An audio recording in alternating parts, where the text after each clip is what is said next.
Patrick Lancaster, and right now we are in Eastern Labrador at the base supply camp of Saga Metals, and there's been a blizzard coming through all night. We've got meters and meters of snow.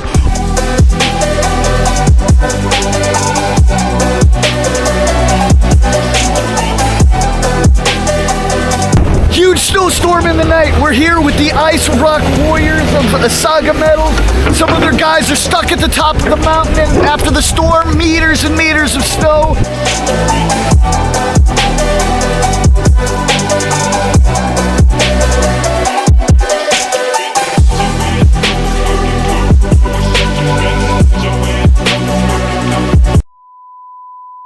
All right, we're continuing on. I'm Patrick Lancaster, and today we are in Labrador, Canada, with a geologist from Saga Metals Corp, and we're coming up to a fully snowed-in road closed.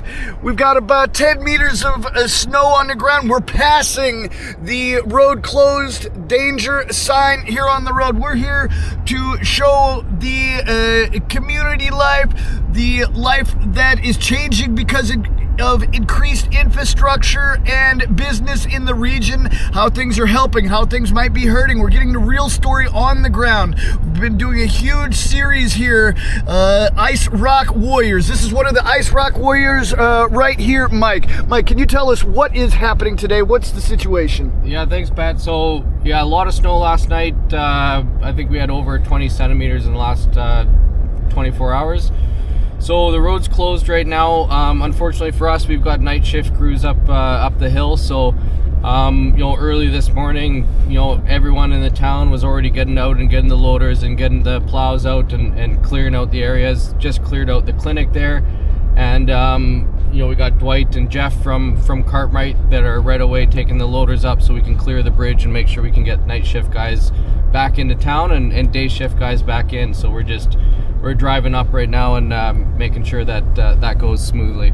Okay, gotcha. It seems pretty intense. I mean, is this like a one-off thing, or? This is the first time I've actually seen a road closure. But that being said, like, we've had a lot of big dumps of snow before, and how quickly the town jumps into action, it's pretty admirable. Mm-hmm. And what can you tell us about the town?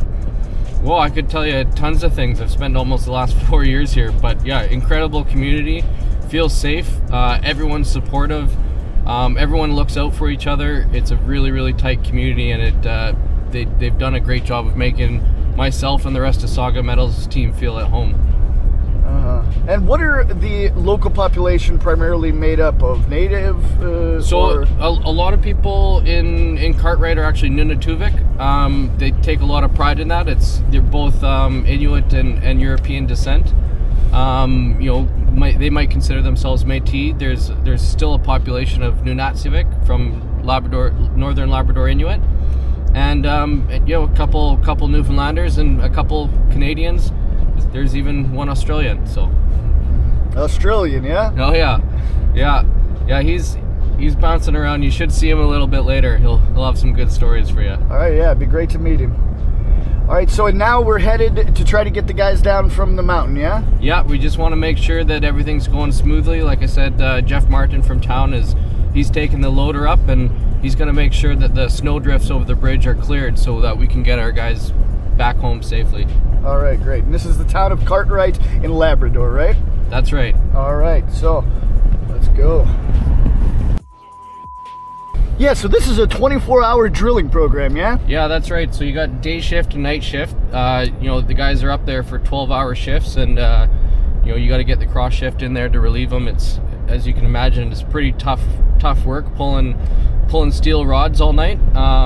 So yeah, we want to make sure that they can get back, get a good rest, and just get out safely too. Yeah, and we saw the last report. It's not really like they're going to be coming down in a heated truck. I mean, they go from base to drilling site on the snowmobiles, right? Yeah, that's right. So they, like, without anyone relieving, you can't leave the drill unattended. The big risk really is water freezing. And so they're going to be up there working until they get the okay that things are, that they can leave.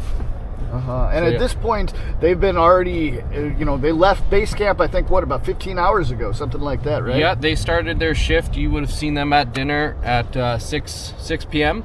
Grabbed their dinner. They were already on the roads heading up, and they would normally have come out, started their descent about 6:30, 7 o'clock with the day shift guys going in. Gotcha. And it's what, about negative 20, something like that now? With the wind chill, it's probably pretty close to that for sure. Yeah, gotcha. And the snow is just unbearable, huh? Yeah, you can't It's really constant. see the roads right now. So hopefully we don't get stuck. We are the first ones on the road right now. It looks like Jeff isn't done clearing the clinic. So we're gonna go for a little recon and hopefully we don't get stuck here.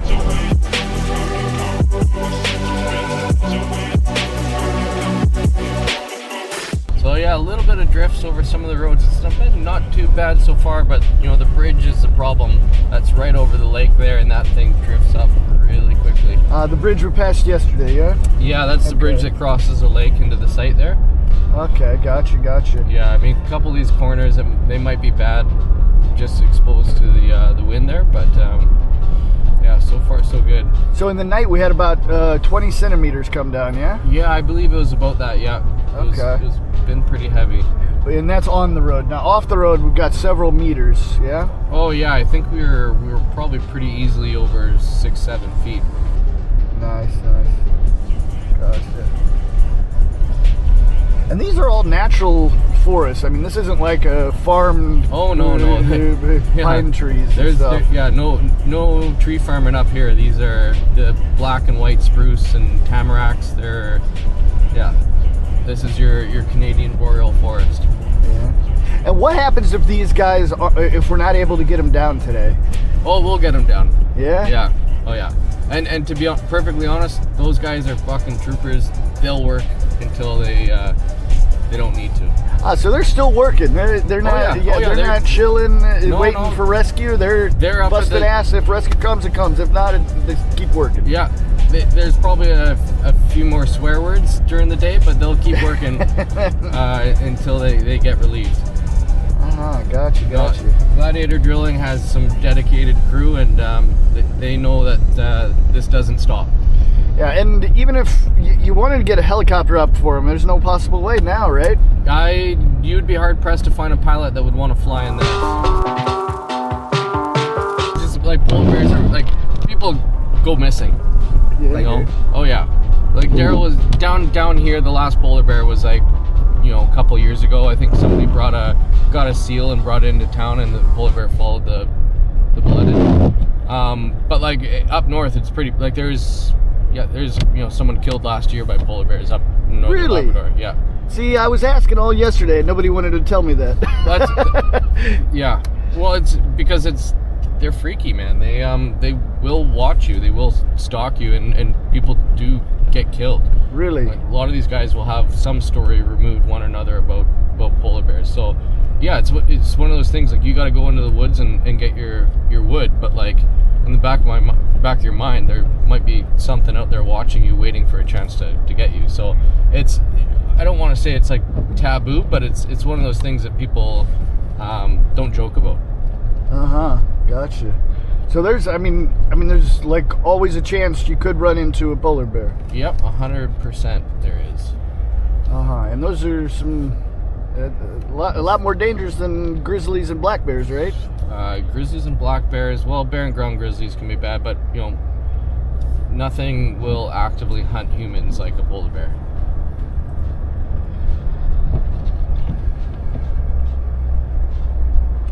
Right, that's And this is the bridge. This is the bridge. We'll hope for the best. Definitely some drifts on the side. But, unfortunately, I think the snow looks fairly soft. So, and if we get past this bridge, past the snow, then we're going to be able to evacuate the guys? Is that the idea? Well, I'm going to head back and we're going to radio in and just let them know that we can get past the bridge. The loader's still coming in. Yeah, we're good here. But yeah, we're gonna let the guys know that they're safe to evacuate. The last thing you want is them coming down and getting stuck in this. it's better to stay up there, keep working, and make sure that it's safe first. All right. We're good. Yeah, look at that drift right there.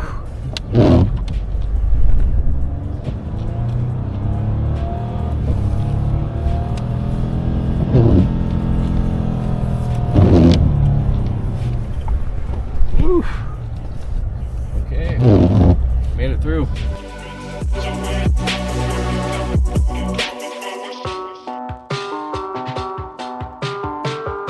I'm Patrick Lancaster, and right now we are in Eastern Labrador at the base supply camp of Saga Metals, and there's been a blizzard coming through all night. We've got meters and meters of snow on the ground here in the forest in the outback of Labrador, Canada. And this snowstorm has stranded several of the drillers, the ice rock warriors, on top of the mountain. And we're here to explore whether they're going to be evacuated immediately or if they're stuck up there working. We're going to show you the whole process on what happens to get these drillers down from the mountain in this blizzard. It's going to be an educational experience. We hope the best for them. We've got a lot more information coming here from base camp of the Ice Rock Warriors. Wait, so we've got here to the supply camp, yeah? So what's the next step to rescue the guys? Yeah, so now that we know that we're here, that the roads are safe, we've got the loader coming in to kind of clear out the bridge. We've got a call up to the guys saying that we can get a crew change, and we're going to be able to get them down. They've been given the okay to get ready and get ready for a crew change, so they're going to be okay. All right, great. Sounds good.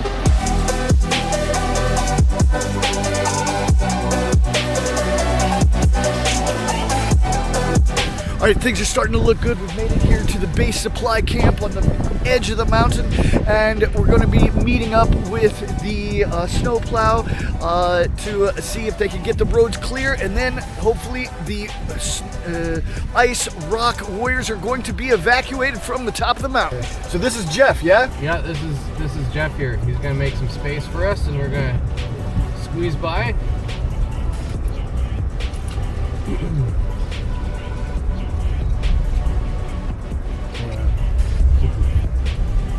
Can I jump while he's still doing it? Can I just jump out right now? Yeah, for sure. As long as you and him maintain eye contact and he knows where you are. Yeah. Okay. Wait.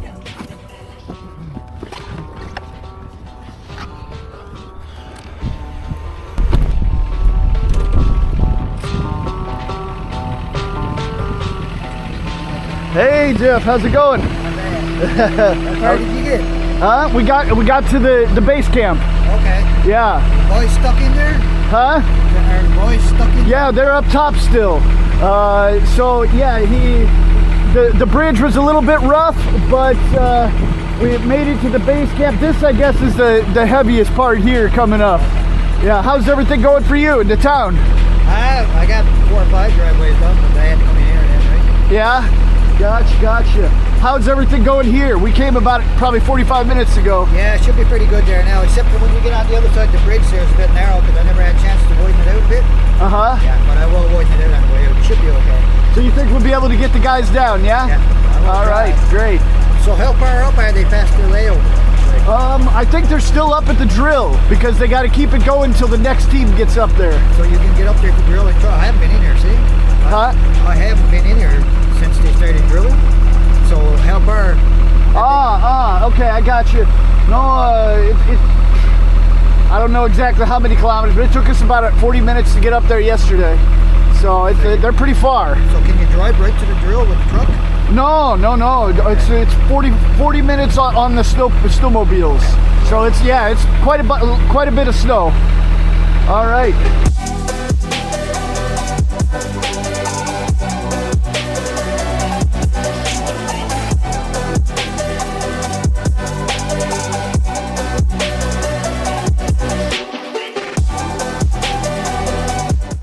Huge snowstorm storm in the night. We're here with the Ice Rock Warriors of Saga Metals.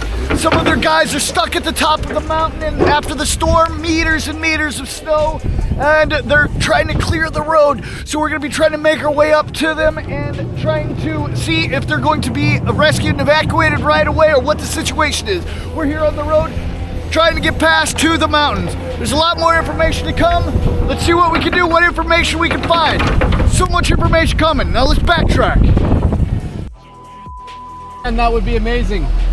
Yeah, I appreciate it, Jeff. Thanks. Yeah, no need to fly, I guess. Yeah, no worries. If you want, yeah, it's dangerous. So much snow.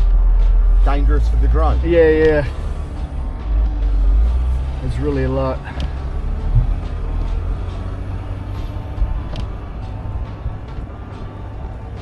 What you guys doing? Checking the roads. Did you just go up to lay down and turn around? Yeah. Okay. It's We're gonna drop Alex off there. I was gonna take him up. perfect. I was gonna switch trucks because I didn't know if you guys were gonna go up to the drill or not. But 'cause Probably we need yeah. the water. They're rigging up the. Yeah. Okay. Well, do you want to jump in with Yeah, me then? Yeah. Yeah. There's a couple bad drifts, but it wasn't that bad. No one's up. We were the first ones up. The drillers aren't there yet. So. No, they couldn't get up. So night shift's still working. That's kind of why we ripped up I was gonna just go to the bridge, but we got past the bridge, and I was like, well, I might as well go to the lay down and come back as we wait for Jeff. So. Mike, so are those guys? What are they? What's their job now? So Brandon and Errol, they're the cutters. So that was Brandon and Errol will go in and they'll cut the trails, they'll cut the pads, and make sure we can get the drill to where we need it to go. And then Alex, he's the drill geologist, so he spends time with the drillers. So we have an up-to-date quick log, like an active quick log. So as soon as rock's coming out of the drill, we know what it is, where it is, and we know where we are in the system. So if we need to make quick decisions, then we can make quick decisions. So the village of Cartwright, how do you think Saga Metals and this potential find here after the exploration, if it turns into a mine, is going to affect Cartwright? Well, Cartwright, which you can actually really beautifully start to see right now, the town of Cartwright, you got to think of the benefits. As soon as you're bringing money in, as soon as you're bringing jobs, what does that mean? That it means people don't have to be on EI. It means that people have a EI, career. that's unemployment, correct? Yeah, it means Okay. that people have a career, that they can stay in their home and work and build and raise a family. Then you start seeing local businesses grow, and you start seeing the amenities and the facilities that you need to make life a little easier start happening. So Okay. And and we've seen that you have 20 people out of the 400 on your staff. But as far as the long run, what if this turns into a mine? How is that going to change Cartwright? Will there be negative effects, positive effects? What will be the change in your opinion? you know what, you can't kind of just say, hey, a mine's going to come in and everyone's going to life's going to be great. I think that's where it comes down to the responsibility of a good company and a good community and a good governing force working together on that. Only Cartwright knows what they want to be. Saga Metals can't tell Cartwright that they should be doing these things. They need to take responsibility and say, hey, our community is about to go through a change, and these are the things that we want. And we, as a company, have to listen to that and work with them on that. So, there are going to be changes, and there's going to be challenges, as any town that sees a boom like that. And I think Saga Metals, we try and be realistic and serious about that, and make sure that it's a conversation with Cartwright to say, hey, we're here to kind of move this forward. We're here to help. So, but what do we have to do? Okay.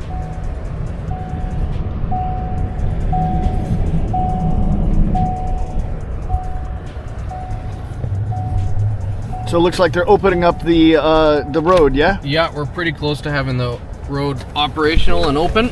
And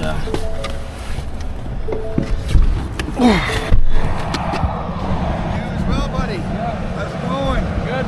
Yeah, we're Hey, Patrick. hey, Patrick. I'm Chris. Nice to meet you. actually, so Chris is our fuel provider. He's been a big supporter. But if you don't mind, we're doing some filming over the next couple days too. Buddy, I can't. I'm really not comfortable. No, yeah, okay, that's- no worries. Another time? No Another worries. time, maybe. It's just Yeah, been such a crappy.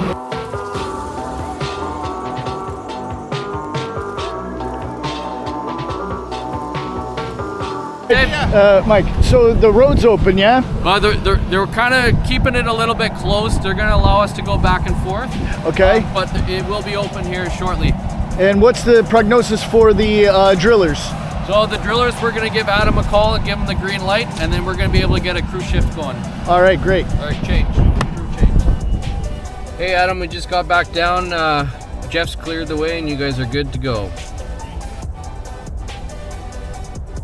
I repeat, you guys are good, roads are clear, and you can get the night shift boys out and the day shift guys in. Do you copy, Adam? Copy that, Mark. Yeah, it's a bit treacherous around here, but we'll make our way down. Thanks, Adam. Have a good one. You too, my buddy. All right, so Mike, sounds like things are looking up. Yeah, things are looking up. Just another day in the life.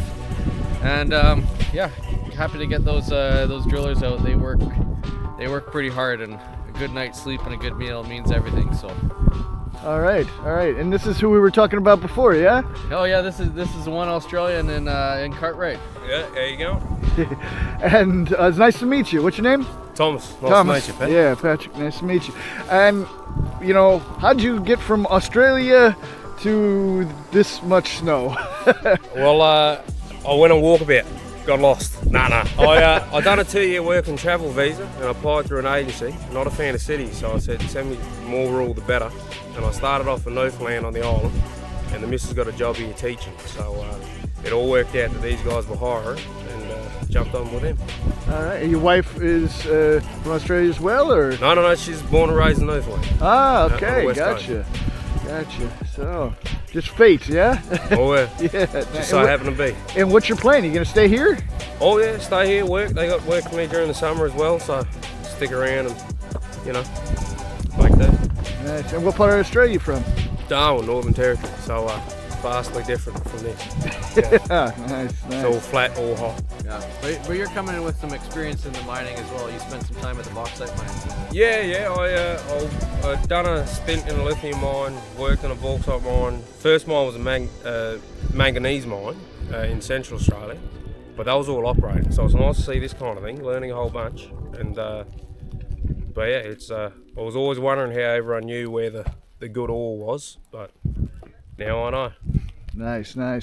All right, thanks, guys. I'm glad everything's working out today and everybody's gonna be safe. Yeah, another safe day. All right, so as you heard, things are getting better. Snow's starting to taper off. Everybody's going to be getting down from the mountain safe, and the next crew is on their way up now. So this is the life of the ice rock warriors here that we're covering for you in Canada, and we got a lot more information to come. So stick with us. You never know what we're going to see. We show you what we see. We don't make the news. We show you the news. All right, there's a lot more to come. Please like, share, subscribe, and go down and check out Asaga's new presentation in the pinned comments and the description below.